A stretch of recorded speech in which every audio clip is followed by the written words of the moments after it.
everyone, my name is Paulo, this is BelgoTours, and today I'm gonna show you the Marolles neighborhood, the rebel district of Brussels.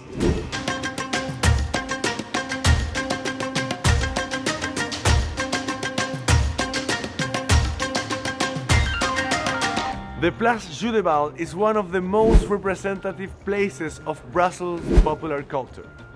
The square dates from 1854, but we know that the site has been used as an informal market since 1640. This traditional place is located in perhaps the most authentic place in the city. The Marolles district has resisted remarkable events during centuries.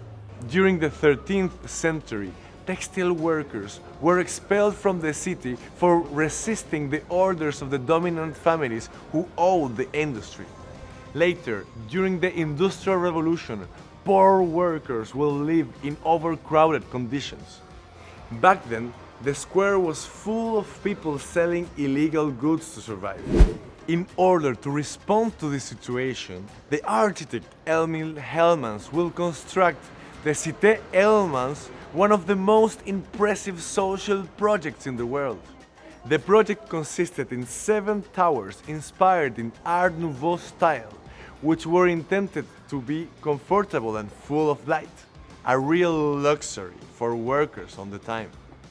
During the Nazi occupation, this neighborhood will be known for being part of the resistance, and the Judebal Square will be a place where the SS arrested Jews. In 1968, the administration of Brussels decided to expropriate some parts of the district buildings in order to extend the Palace of Justice. But thanks to the residents' organization, the Marolles district resisted being destroyed. Today, the Place Judebal is known for 2 things. First, you have the flea market, where you can find a great variety of authentic local products and antiques. Second, this neighborhood represents diversity and identity. Here you can find people from all around the world living in a very chill ambience.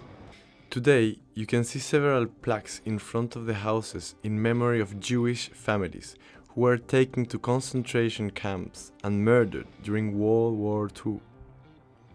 The Marolles district is a favorite place for all kinds of artists. You will find a vast panorama of Belgian street art, going from homage to the great art master Peter Bruegel to Belgian comic paintings.